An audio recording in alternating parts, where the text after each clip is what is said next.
পরিবার, বাবা মা সাথে একই সাথে তো চাচা ফুফু পরিবারের একটা অংশ। জি।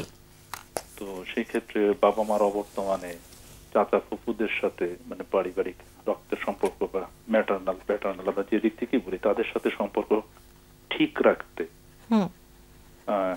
সিনিয়র যারা আছে এবং পরবর্তী দুই জেনারেশনের মাঝখানে কেমন হওয়া উচিত তাদের, বা যোগাযোগ রক্ষাতে কার ভূমিকাটা বেশি থাকবে বা কিভাবে করা উচিত? মানে আপনি বলতে চাচ্ছেন যে সুসম্পর্ক বাবা মা নেই, চাচা ফুফু, সেকেন্ড ফ্যামিলি যারা চাচা ফুপু এদের সাথে, সেটা ম্যাটারনাল প্যাটার্নাল দুই পাশ থেকেই বলতেছি, বাবা মা দুই পক্ষেরই মামা চাচাদের সাথে সুসম্পর্ক রাখতে আমাদের করণীয় কি? পারিবারিক যে একটা যোগাযোগ, ভ্রাতৃত্ববোধ, সৌহার্দ্য, সেই জিনিসটা তো এখন আমরা দেখি না, এবং একান্নবর্তী পরিবারও নাই। এবং এর সাথে আরো অনেকগুলো বিষয় থাকে, পারিবারিক কিছু হিসাব নিকাশ, দেনা পাওনা, তো সবকিছুর বাইরে একটা সম্পর্ক তো সবার আগে। সেই সম্পর্কটার মূল্যায়নটা করতে আমাদের করণীয় কি যদি একটু বলেন। আচ্ছা, ঠিক আছে, ধন্যবাদ। আমি একটু অতিথিদেরকে জিজ্ঞেস করি কারো কোনো প্রশ্ন আছে, তাহলে আমরা একটু। হ্যাঁ, আমি বলতে পারি। আপনি কি মানে একটু স্পেসিফিক যদি, উনি ফোন থেকে বিচ্ছিন্ন হয়ে গেছেন, আমরা তাহলে একটু নিজেরাই আলাপ করি। আমি বলতে চাচ্ছিলাম যে কোনো স্পেসিফিক ঘটনা মাথায় রেখে উনি প্রশ্নটা করেছেন কিনা, তাহলে হয়তো একটু কি দিলে আমাদের আলোচনাটা সহজ হতো।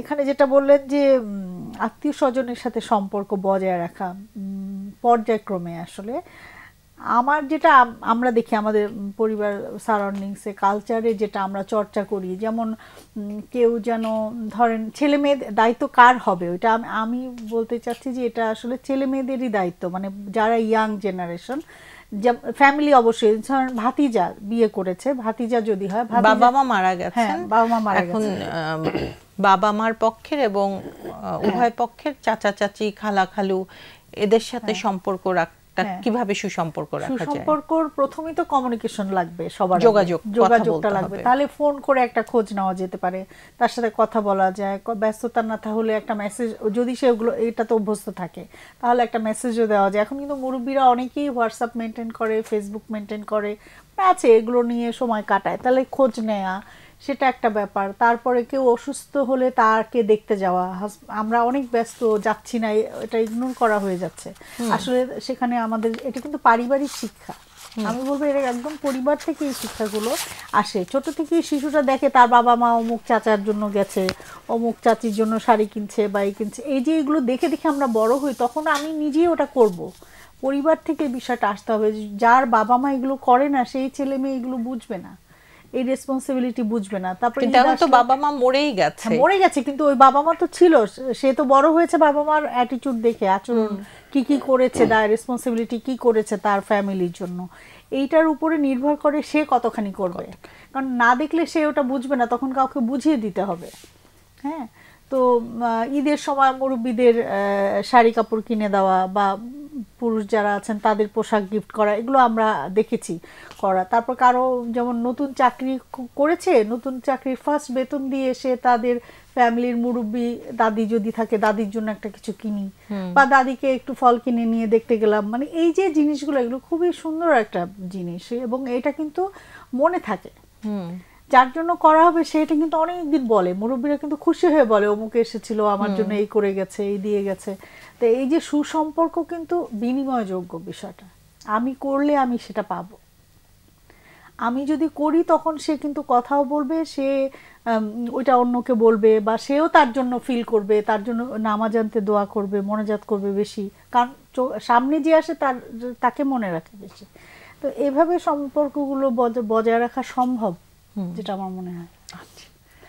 আচ্ছা, আমি যেটা বলবো যে এই উনি ফিল করছেন যে মানে এক্সটেন্ডেড ফ্যামিলির সাথে সম্পর্কগুলো যদি ভালো থাকে, কারণ এখন সবাই আইসোলেটেড হয়ে বাস করছে, হ্যাঁ, বিচ্ছিন্নতা আছে, এবং এটা পরবর্তী জেনারেশনের জন্য ভালো। সেক্ষেত্রে কিছু জিনিস করা যেতে পারে। এক নম্বর হচ্ছে যে ফ্যামিলিতে যারা মুরব্বী রয়েছেন, যারা সিনিয়র মোস্ট রয়েছেন, ইনাদের একটা লিস্ট করা, ওনাদের কোন দিন বার্থডে, ম্যারেজ ডে, এগুলোকে সিগনিফিকেন্টলি ওই দিনে সেলিব্রেট করা, বা আপনি উইশ করলেন বা বাচ্চাদের নিয়ে গেলেন ওনাদের কাছে। এক। দুই নম্বর হচ্ছে আপনার বেড়ে ওঠাতে উনাদের অবদান কি, এটাকে একটু করা, কি বলে, গ্রেটফুলনেসটা প্রকাশ করা। অনেক সময় আমরাও এক সময় আছি, আমাদেরও হয়তো নেফিউ বা আত্মীয় স্বজন, চাচাতো ভাইটাই অনেকে আছে যারা হয়তো অনেক ছোট, আমাদের অনেক যত্ন তারাও পেয়েছে। এটা হচ্ছে মানে সেকেন্ডারি প্যারেন্টিং এর মধ্যে তারাও ছিল, হ্যাঁ, সোশ্যাল প্যারেন্টিং হয়, তারাও অনেক যত্ন নিয়েছে আমাদের কোনো না কোনো ভাবে। এইটাও যে আমার বিকশিত হওয়ার জন্য একটা হেল্পফুল কম্পোনেন্ট ছিল, এইটার গ্রেটফুলনেসটা আমি প্রকাশ করি। এটা আমার জন্য একটা উপযোগী উপাদান ছিল, আমি যে কৃতজ্ঞ সেটা কৃতজ্ঞতা করছি। এটা আমি গিয়ে একটা জায়গায় যদি বলি, তখন হবে কি, অনেক সময় অনেক এই ধরনের হিডেন অনেক বাউন্ডারি থাকে, আমরা একজন আরেকজনের সম্পর্কের মধ্যে দেয়াল তৈরি করে ফেলি, এগুলো কিন্তু ভেঙে যাবে, অবচেতন দেয়ালগুলো। এবং আরেকটা জিনিস দেখতে পারি, এই সম্পর্কের মধ্যে একটা জায়গা থাকে হচ্ছে ফাইন্যান্সিয়াল ইস্যুস থাকে। হ্যাঁ, আমি এই জায়গাটাতেই আসছি, আমি তার সাথে আর একটু যোগ করি যে জমি জমা সংক্রান্ত ঝামেলা ছিল, বেশ ঝামেলা হয়ে গেছে, বাবা মা মারা গেছে, চাচা চাচি অথবা খালা খালু, দ্বিতীয় যে সেকেন্ড যে পরিবারটা, তাদের সাথে ঝামেলা হচ্ছে, ঝামেলা হয়ে গেছে, এখন কি করবে? সম্পর্ক খারাপ অলরেডি হয়ে গেছে, এখন ভালো করবে কি করে? সেই ক্ষেত্রে ভালো করার যে বিষয়টা, জিনিসটাকে দুই ভাবে দেখতে পারেন, যে সম্পত্তিটা হচ্ছে আমার আগের জেনারেশনের সিদ্ধান্ত, এটা তাদের ভাই বোনের মধ্যে কি হয়েছে, আমরা অনেক সময় এক জেনারেশন থেকে আরেক জেনারেশনে এটা ট্রান্সমিট করি। হ্যাঁ, যে মায়ের সাথে মামার ঝগড়া হয়েছে, আমি হোল্ড করছি মায়ের অনুভূতিকে, ওই রাগটা আমি মামার, এটা আসলে আমার মনে হয় না হেলদি। ওনারা ভাই বোন ঝগড়া করেছে, সম্পর্কের জায়গাগুলো ডাইমেনশনটা যদি বুঝি, যে হ্যাঁ, কিছু জায়গায় হয়তো খুব বেশি অপমানজনক কিছু হলে সেক্ষেত্রে আমার একটা স্ট্যান্ড থাকতে পারে, এবং বোল্ডলি আমি সেটা বলতে পারি যেটা আমি ব্যথা পেয়েছি, হ্যাঁ, এবং আমি শক্তভাবে ওটা প্রকাশ করতে পারি যে এটাতে আমি খুবই অপমানিত হয়েছি বা আমার মা কষ্ট পেয়েছে, এটা কনসিডার করছি না, কিন্তু তারপরও তো আপনার সাথে আমার একটা সম্পর্ক আছে। সেই সম্পর্কের জায়গাগুলোকে যদি যত্ন নেই, সচেতনভাবে যত্ন নেওয়া যেতে পারে অনেকগুলো ওয়েতে। একটা মানে রেজিনা আপা বললেন যে বিয়ে শাদিতে যাওয়া, বিভিন্ন অকেশনে যাওয়া, দাওয়াত করে খাওয়ানো, বা কোনো ক্ষেত্রে অনেক সময় হয় অনেক রিলেটিভ হয়তো সরাসরি যাওয়া যাচ্ছে না, কিন্তু ওই যে ভায়া হয়ে আরেকজনের কাছে আপনি বললেন যে ওই আঙ্কেলটার কাছে বা ওই ভাইয়ের কাছেও আমি অনেক কৃতজ্ঞ, উনি একদিন আমাকে এইভাবে উপকার করেছিলেন। এইটা কিন্তু এই যে পজিটিভ একটা ভাইব্রেশন ক্রিয়েট হচ্ছে, এটা কিন্তু সার্কুলেট করবে। এইগুলো হলে আস্তে আস্তে দেখা যাবে অনেক হিডেন দেয়ালগুলো হয়ে যাবে, দূরত্বের জায়গাটা একটু অ্যাট্রাকশন বাড়বে আর কি। আমাদের হয় কি, ডিট্রাকশন হয়ে যায় সম্পর্কের মধ্যে, অনেক এত বিতৃষ্ণা চলে আসে যে মনে হয় যে এর চাইতে শত্রুও ভালো, বা এত খারাপ শত্রু হয়ে যায় কাছের মানুষরা যদি এরকম ভুল বোঝাবুঝি হয়। সেক্ষেত্রে এই জায়গাগুলো আমরা মেনটেন করতে পারি। ধন্যবাদ হামিদ।